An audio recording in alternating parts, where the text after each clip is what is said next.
All right, good morning. I'm very excited today. So I'm here in the car again, and it's 5 days away from Ironman 70.3 in Elsinore. So I'm quite excited. And I wanted to talk a little bit about walk you through my plan for the race and for the days before. And nutrition plan during the race, during the days as well. So if you have never done an Ironman or an Ironman 70.3, this is my plan, and this is how I plan to execute and spend my days. And since it's a 70.3, I don't need as many days before the race as for a full Ironman, because that usually requires a little bit more time, or I mean, it's good with this, a little bit more time on site. But this is in Elsinore in Denmark, and I'm in Sweden, so it's quite close by. It's actually it's just around, let's see, 500-600 kilometers from where I live. And I will actually not stay in Elsinore or live in Elsinore. I will still stay in Helsingborg on the Swedish side, and then there's a ferry between Helsingborg and Elsinore that takes about 20 minutes. So I will go there, or let's start from the beginning. I mean, today it's Tuesday and it's 5 days away from the race. And on Friday we have midsummer, and that's a day off. The day off from work. So that's a perfect day for planning and prepping the race. That's on Friday, and the race is on Sunday. And we will go there we will travel to Elsinore on Saturday morning early, maybe around 6 a.m. in the morning. And the drive towards Helsingborg is about 4 to 5 hours with some charging of the car as well.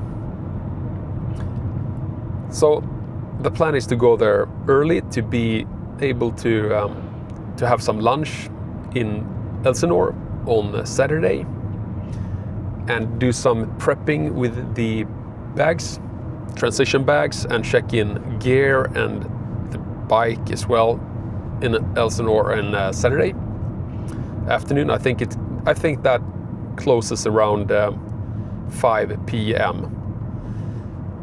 So first off, you have to do some registration, and I think that opens up at 10. And by registration, you get your transition bags and your bib number and all of that. And when you have your bags and bib number, you can prep your bags. You have a blue bag for your bike gear and a red bag for your running gear, and you also get a white bag for your streetwear and the things you have like before that you put in your clothes that you have before the race, and also the clothes you will put on after the race. You receive that back after the race. You also usually get 2 other bags that are for special needs. If you have special needs for like medication or anything else you need during the race, there will be one for the bike course and one for the run course. But those bags are optional, and to be noted, you also will not get those back if you don't take them during the race. So don't put anything valuable in those bags unless you plan to take it out. So we will do the bike check-in and everything that on Saturday afternoon, and then we will go back to Helsingborg to spend the evening in Helsingborg. I'm going with a friend as well, and there is also a Swedish game or there is a football game on the TV. So we'll probably go somewhere to a restaurant or something that is showing that football game to watch on the evening. In Helsingborg, that is. And then we will head back to the hotel, sleep beautiful dreams during the night, and then go up early to go to the transition area in the morning by ferry again on Sunday morning. The transition area opens up 5:30 in the morning, 5:30 a.m. that is, and closes 7:30 a.m. And then you can do some final preparation, pump your tires, check your bags as you always do to see if you have missed anything or forgotten anything, or if you want to change any clothing depending on the weather conditions on the morning or something like that, or fill up the fluids on the bike, prep with nutrition and everything that. So regarding the nutrition, my nutrition plan for the day is like the following. I have been talking a lot about the nutrition and problem with my stomach as well before, but this is how the nutrition plan will go. So, of course, the days before, I will do some carb loading. Not extreme carb loading, I will just have some extra carbs intake. Then on race start, before the swim, I will take 1 gel. That is like 30 grams of carbs, and I will use the gels that are served throughout the race, and that would be Morton gels. So 30 grams of carbs just before the swim start, 5 minutes when we're in the starting line of the swim course. 1 gel there, and then nothing else until I reach transition 1. I expect the swim to take about 33 minutes. Yeah, roughly 33 minutes. And then I will spend some minutes in transition area. I will not stress. I mean, since I'm not very fast, I will take it easy in the transition area. Make sure I have the right gear on, everything put on, and then go out on the bike course. For the bike course, I have started to use Umara sports nutrition, so I will actually not use the energy that is served throughout the bike course. Instead, I will prep one bottle, 75 liters, with all the energy I need for the bike course. And I plan to take in 90 grams of carbs per hour, and I expect the bike course to take about 2 hours 45 minutes. That makes about 250 grams of carbs or something like that. 90, 180, well, just under 250. And I think 1 scoop of Umara holds about 30 grams of carbs.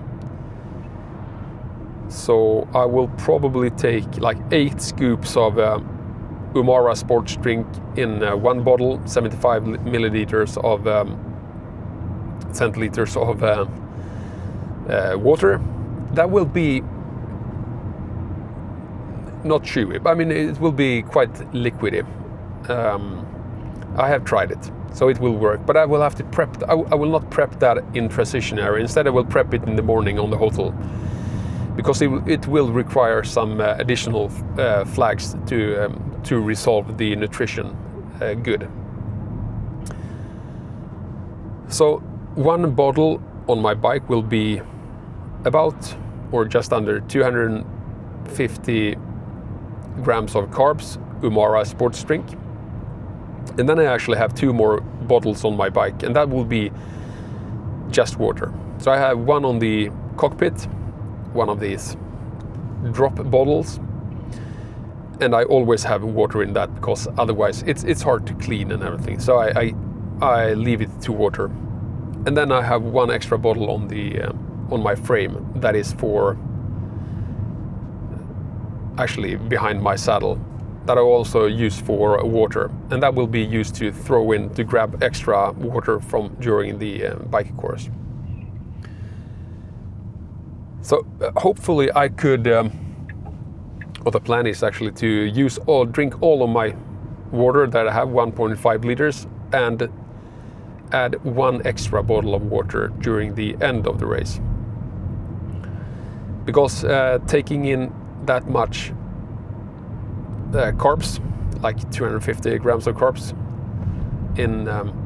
you actually need like 3 to 4 times the amount of water as well to allow the carbs to absorb in the body as well. So that's the bike course, and I expect that to take about 2 hours 45 minutes, depending on how the conditions are. I haven't been there before. I know it says in the description rolling hills. There are about 500 meters of climb throughout the race on 90 kilometers. That is not it's not much, but it's definitely rolling hills. Then on the run, I haven't been running that much this year, so I will take it quite slow, or at least feel my body, so I'm comfortable and I don't get any pain or anything like that. And I expect the run to be around 2 hours.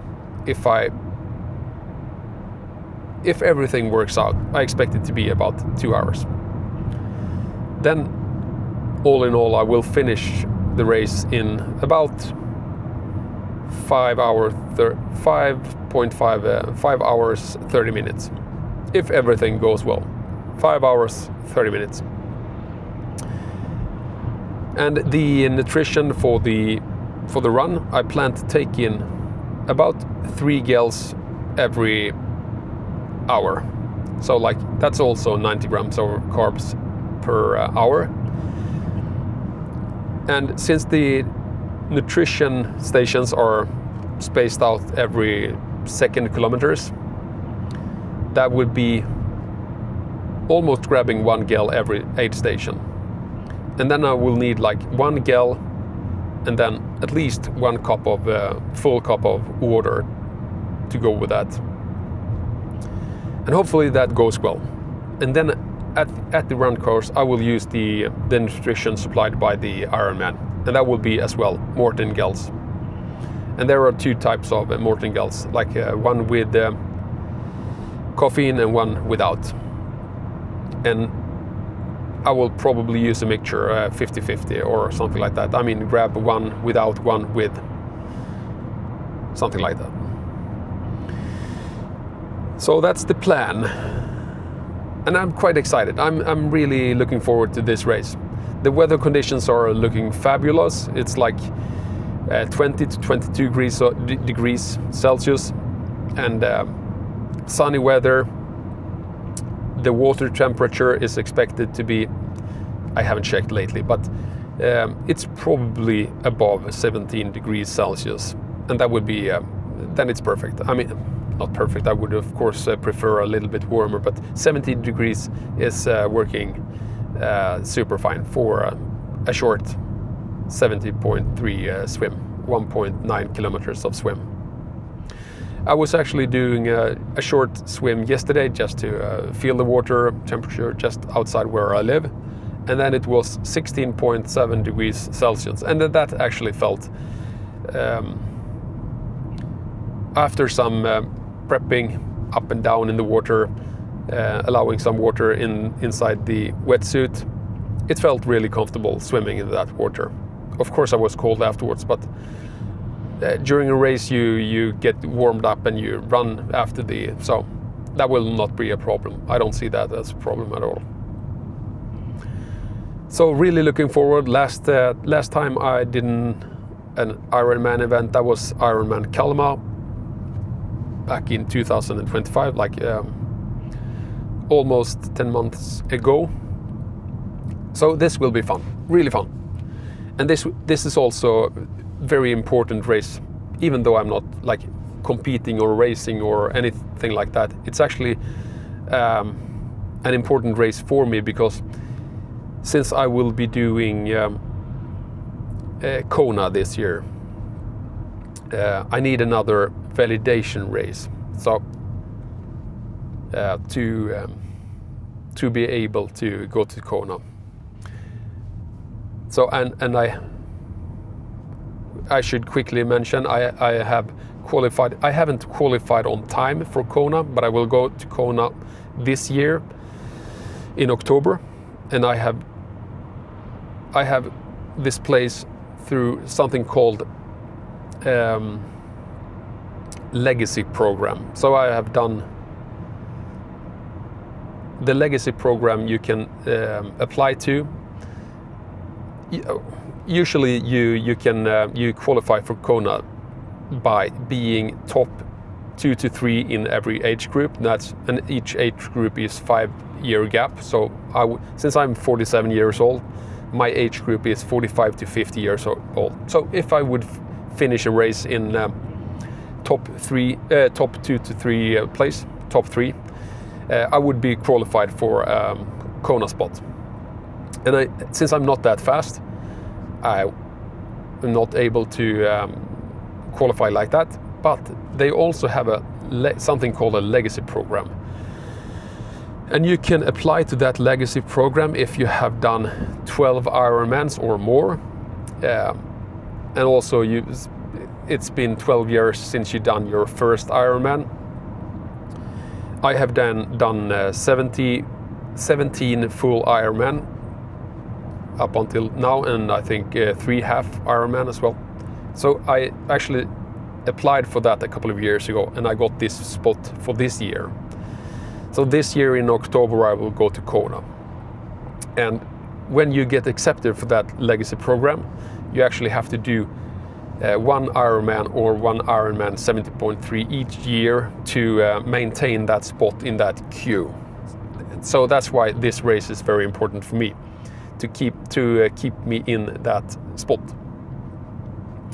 I will talk more about Kona after this race for sure, and the plan for that. I have booked all my tickets, flight tickets, and I've booked where I will live in Hawaii as well. But now, first up is more on that later, because first Ironman 70.3 Elsinore on Sunday will be really, really fun. But that was short on the plan for this race. And I will get back to you. I will actually do some filming and during the race as well, or during the not during the race because you're not allowed, but during the in the transition area and before and after the race, I will do some filming as well. So I will get back to how it actually worked out, my plan. But the plan is to finish about 5.5 hours 30 minutes if everything goes well. But the main goal is of course to finish the race with a body still in healthy and good shape. That's the most important. I mean, the time isn't really important. It may take 6 or 6.5 hours as well. I will be definitely happy with that as well. Maintaining health and a good shape is definitely the most important. But that's it for now. All right, see you.